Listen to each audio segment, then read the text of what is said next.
Bismillahirrahmanirrahim. Yang terhormat Ustaz Joko Supriyanto selaku Mudirul Ma'had yang sayangnya tidak bisa hadir pada kesempatan kali ini.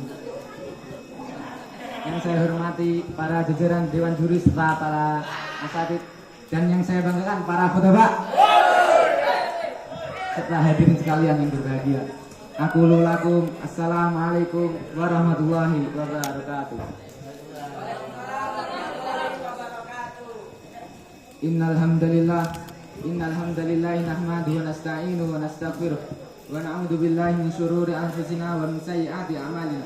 May yahdihillahu fala mudilla lahu wa may yudlil fala hadiya lahu.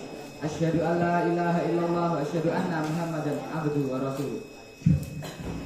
Allahumma sholli ala Muhammad wa ala alihi wa ashabihi wa man tabi'ahum bi ihsanin ila yaumiddin. Ya ayyuhalladzina amanu taqullaha haqqa tuqatih wa la tamutunna illa wa antum muslimun. Fa inna asdaqal hadithi kitabullah wa khairal hadi Muhammad sallallahu alaihi wasallam wa syarrul umuri muhdatsatuha wa kullu muhdatsatin bid'ah wa kullu bid'atin dhalalah wa kullu dhalalatin finnar. Amma ba'd.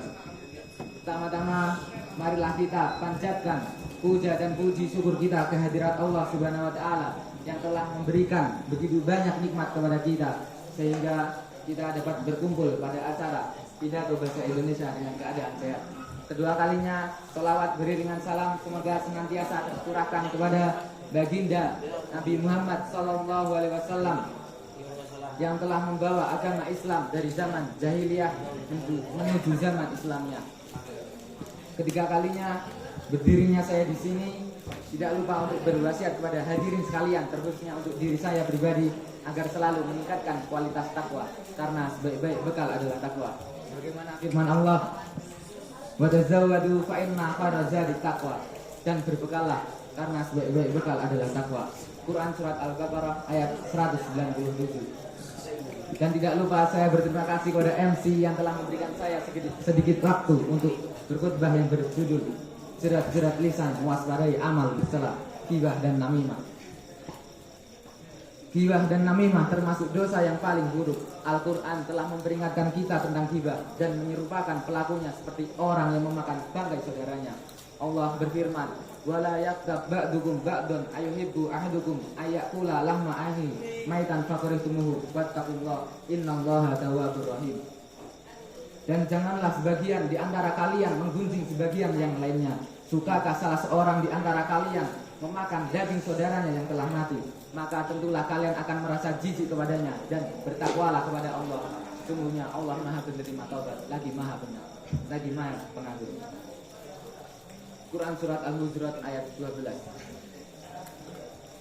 Nabi Shallallahu Alaihi Wasallam suka memberitahukan kepada kita bahwa para pelaku ghibah dan namimah termasuk orang-orang yang bangkrut pada hari kiamat. Ghibah adalah menceritakan tentang seseorang yang tidak berada di tempat tersebut dengan menyebutkan sesuatu yang ia benci, baik menyebutkan aibnya ataupun urusan duniawinya. Sedangkan namimah adalah menyebarkan sebagian perkataan manusia ke sebagian yang lainnya dengan tujuan untuk merusak, menyebarkan fitnah, terjadinya perselisihan dan kebencian di antara mereka. Ghibah dan namimah bisa terjadi dengan perkataan, perbuatan ataupun isyarat. Ghibah dan namimah memiliki berbagai macam bentuknya. Contohnya sebagai berikut. 1. Ghibah dengan lisan. Ghibah jenis ini seringkali kita jumpai di kalangan manusia. Hanya sebagian manusia saja yang tidak melakukannya. Contohnya seperti perkataan fulan adalah pencuri ataupun pengkhianat. 2. Ghibah dengan isyarat. Ketika seseorang melihat orang lainnya, kemudian ia memberikan isyarat dengan tangannya bahwa ia pendek, buta, gila, dan lain sebagainya. 3. Ghibah dengan menirukan, seperti menirukan jalannya orang lain, layaknya jalannya orang yang pincang ataupun orang yang rapuh. Ini merupakan jenis ghibah yang paling tercela karena merupakan pelecehan terhadap orang lain. 4. Ghibah dengan tulisan. Pena sebagaimana dikatakan layaknya lisan. Jadi barang siapa yang menulis tulisan yang isinya menghibah orang lain, maka ia telah berbuat ghibah kepadanya. 5. Cenderung kepada ghibah. Cenderung kepada ghibah dengan sikap takjub sikap takjub dan rela mendengarkannya adalah salah satu jenis ghibah. Karena sikap takjub akan memberikan semangat kepada orang yang menggibah untuk melanjutkan ghibahnya. 6. Ghibah dengan hati. Terkadang seseorang berbicara kepada dirinya sendiri tentang keburukan orang lain dan berprasangka buruk kepadanya. Ini merupakan jenis ghibah hati yang dilarang oleh Allah Subhanahu wa taala. Hukum ghibah, para ulama menganggap ghibah adalah dosa yang paling besar. Mereka berkata, barang siapa yang menghibah seseorang, maka hendaklah ia bertobat kepada Allah. Maka tidak boleh bagi seorang muslim untuk menghibah saudaranya ataupun menyebutkan sesuatu yang ia benci. Namimah hukumnya haram karena ia menyebabkan terjadinya fitnah. Sebagaimana firman Allah, wala tuti kulla halafin mahin hammazim masya'in binamin manna'il lil khairi mu'tadin atim. Dan janganlah kamu ikuti setiap orang yang banyak bersumpah lagi hina, yang suka mencela, yang kian kemari menghancurkan fitnah, yang enggan berbuat baik, yang melampaui batas, lagi banyak dosa. Quran surat Al-Qalam ayat 10-12. Pelaku namimah akan dihukum oleh Allah sesuai kadar kejahatan yang terjadi karenanya.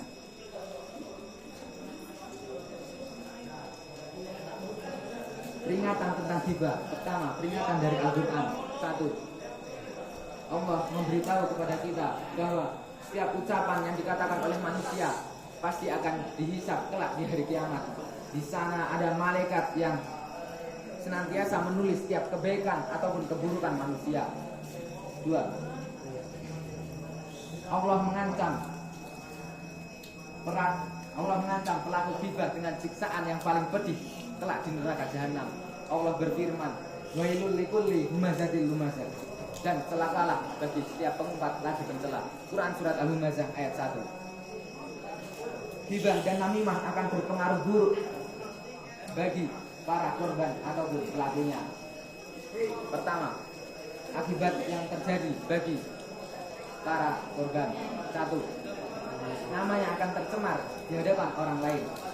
Orang yang terkena ghibah tentu namanya akan menjadi buruk di hadapan orang lain karena sebab orang yang menggibah ataupun yang menamimahinya tadi. 2. Hilangnya kebajikan.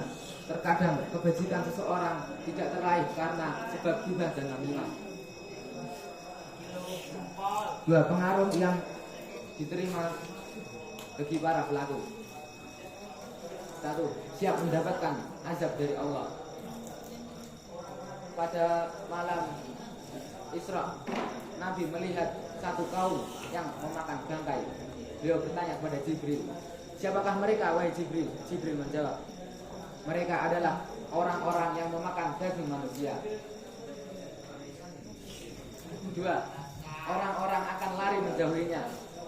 Barang siapa yang berbuat ghibah kepada seseorang, maka ia akan merugi dengan kehilangan kecintaan manusia kepadanya.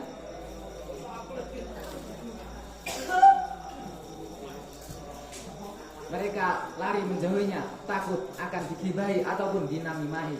Maka jadilah ia hidup dalam kesepian. Tidak ada seorang pun yang mau menolongnya tatkala ia membutuhkan bantuan. Untuk mengobati penyakit ghibah dan namimah ini, sebelumnya kita harus mengetahui apa yang menyebabkan terjadinya hal tersebut. 1. Iri dan marah. Ini adalah pendorong yang kuat untuk melakukan ghibah. 2. Membanggakan diri sendiri, yaitu dengan mengangkat dirinya dan menjatuhkan orang lain. 3. Peremehan dan penghinaan kepada orang lain. 4. Senda gurau dan menghabiskan waktu untuk tertawa-tawa. Kemudian ia menyebutkan aib orang lain untuk membuat yang lainnya tertawa. Agar seorang muslim bisa terhindar dari mengobati penyakit ghibah dan namimah ini, hendaknya ia melakukan hal sebagai berikut. 1.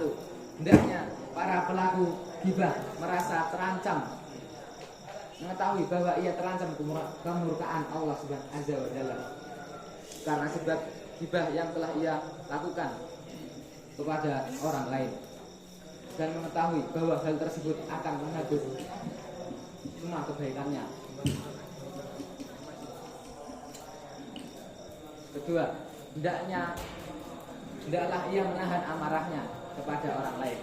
Nabi SAW bersabda, barang siapa yang mampu menahan amarahnya padahal ia mampu untuk melampiaskannya, kelak pada hari kiamat Allah akan memanggilnya di hadapan seluruh makhluknya untuk memilih bidadari manakah yang ia suka. Hadis riwayat Tirmidzi.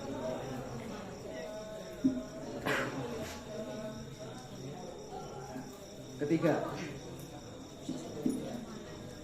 janganlah berbangga diri, jangan kau sanjung dirimu sendiri, dan jangan mengklaim kemuliaan adalah milikmu dan kekurangan adalah milik orang lain. Ketahuilah jika engkau menghibah orang lain, maka kemuliaanmu akan sirna. 4. Janganlah kau sucikan dirimu sendiri dengan menyebutkan kesalahan orang lain.